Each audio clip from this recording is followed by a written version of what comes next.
श्रीमद् भागवत महापुराण बड़े बड़े महापापी का तरन तारण कर देती है।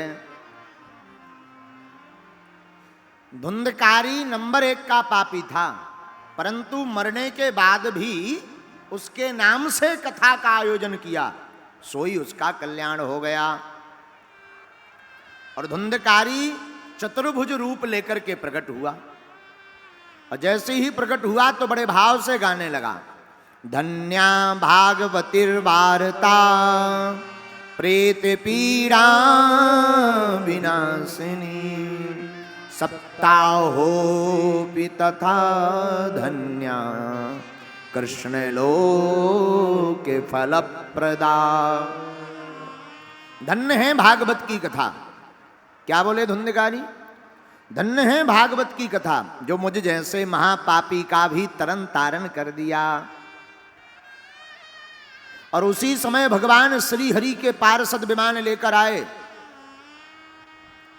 और धुंधकारी को लेकर के भगवान श्री हरि के धाम जाने लगे। सोई उसी समय गोकर्ण जी ने हाथ जोड़ करके निवेदन किया, सरकार कथा तो सबने सुनी, पर ये स्पेशल विमान इनके लिए क्यों आया? अच्छा, एक बात यहां पर बड़ी अच्छी याद आ गई हमें। पहले के जमाने में जब भागवत कथा हुआ करती थी तो पुष्पक विमान आते थे कि जिन जिन ने सुनी उनका बेड़ा पार, और पुष्पक विमान पर बैठ के जाओ। आज के जमाने में इतनी भागवतें हो रही, इतनी भागवतें हो रही, बैलगाड़ी तक नहीं आ रही है। तो कई लोग पूछ रहे महाराज ऐसा तो नहीं है, भागवत बदल तो नहीं गई, कहीं पुस्तक अदला बदली तो नहीं हो गई? भैया भागवत नहीं बदली है। हाँ, तो महाराज पर विमान क्यों नहीं आ रहा? अरे भैया कथा तो वही है, पुस्तक तो वही है, बस अंतर इतना हो गया सुनने और सुनाने वाले बदल गए। भागवत कथा हुई तो पुष्पक विमान आया, पर अब हो रही तो क्यों नहीं आ रहा? बोले भैया ना तो सुखदेव जी जैसा परमहंस कोई वक्ता बचा है और ना परीक्षित जैसा कोई श्रोता बचा है। अगर ये दोनों आज भी जुड़ जाएं तो आज भी पुष्पक विमान आ जाएगा। लेकिन अब आज के जमाने में क्या होत? आज के जमाने में होत कथा व्यास भी सोचत कथा चाहे ई तरफ हो बच जाए, चाहे ई तरफ हो मोटी गड्डी मिल जाए, सोई आनंद है। हाँ, बढ़िया रकम मिल जावे, 50-50 1-1 लाख रुपया रोज चढ़ोतरी में आ जाए, बड़ा आनंद है। और यजमान भी सोचत श्लोक होवे चाहे ना होवे, हमारा नाम फेमस हो जावे कि हम बड़े धर्मात्मा हैं। तो कथा यजमान तथा वक्ता मिल जाते हैं, सोई बेड़ा पार नहीं होता है। और आजकल जजमानों की भी विचित्र स्थिति है। कथा व्यास जी हन की तो है ही है, जजमानन की भी विचित्र स्थिति है। आजकल कथाएं करवाई ही इसीलिए जाती हैं कि बैनर ठोक दे जाएं। हाँ, एक जगह हमारी भागवत भई है, और जहाँ जजमान भागवत करवा रहे हो तो हमारी फोटो तो उन्हें चिरैया सी लगा दे, इतनी सी कोने में अपनी ठोक दई भारी बड़ी, कौनों तरफ हाथ जोड़े, कौनों तरफ ऐसो खड़ो, कौनों तरफ भागवत धरें, कलश लेके रखो, कौनों तरफ ऐसे हाथ करें। हम जब कथा करने उस नगर में प्रवेश भय, हमने देखो गौर से, हमने कही आ बुराई दुर्दशा है ते तो हमारी, इतनी सी फोटो चिरैया बराबर।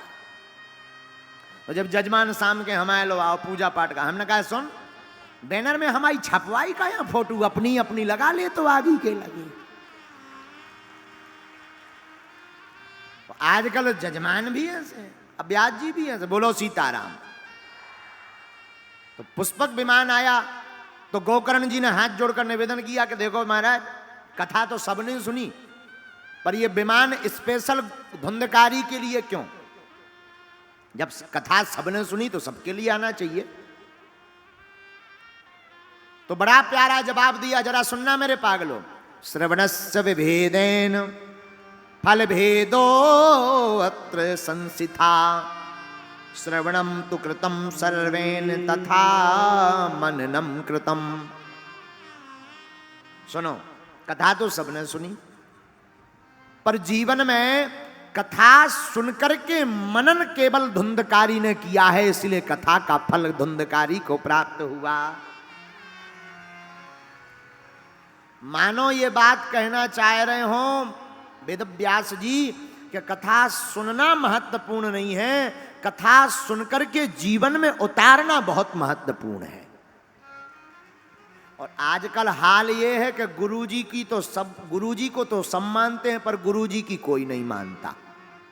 भागवत को तो सब मानते हैं, भागवत की नहीं मानता। बोलो सीताराम। कई लोग तो ऐसे भी कहे भाई माता पिता को मानते हैं। अरे माता पिता तो भगवान है, तो माता पिता को तो मानते हैं, पर माता पिताजी की बात नहीं मानते। और यही हाल है कि कल्याण नहीं हो रहा। बहुत से लोग हमें मिलते, गुरुजी हमने बहुत माला की, बहुत पाठ किया, बहुत जाप किया, फल क्यों नहीं मिल रहा? ठटरी के भरे, जाप पाठ देने नक्कटा सब कचू करो, लेकिन बात नहीं मानी। अब मान लो हम अर्जी लगाएं और कह दें भाई 2023 में तुम दूल्हा बनोगे, अब लड़की देखने ना जाओ, टोपी ना पहनो, तो कह कोई और बन के चलो जाए।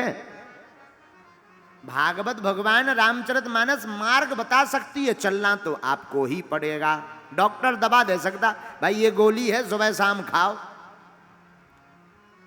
अब तुम गोली ले आओ पर खाओ ना और फिर पहुंच जाओ, डॉक्टर साहब 22 दिन हो गए आराम नहीं लगोगा, ए जल्दी टबक और जे, खाना तो तुमको ही पड़ेगा। बोलो सीताराम। उसी प्रकार हम तुम्हें कथा सुना करके भक्त बना सकते हैं, लेकिन भक्त तुमको ही बनना पड़ेगा। भक्त तो आपको ही बनना पड़ेगा, पड़ोसी नहीं बनने आएंगे। और विचित्र बात यह है कि हम आप सब चाहते हैं कि हमारे घर में कोई भक्त ना हो, पड़ोस में प्रकट हो जाए। तो सर्वणस्य विभेदेन, कथा सुनने में भेद हुआ है। गोकर्ण जी ने फिर से कथा की, जहां पुनः कथा की सोई जो है पूरे ग्राम के लोग सावधान होकर के कथा सुने और सबका आत्म कल्याण हुआ। सबके लिए पुष्पक विमान आया और सब भगवान श्री हरि के धाम को चले गए।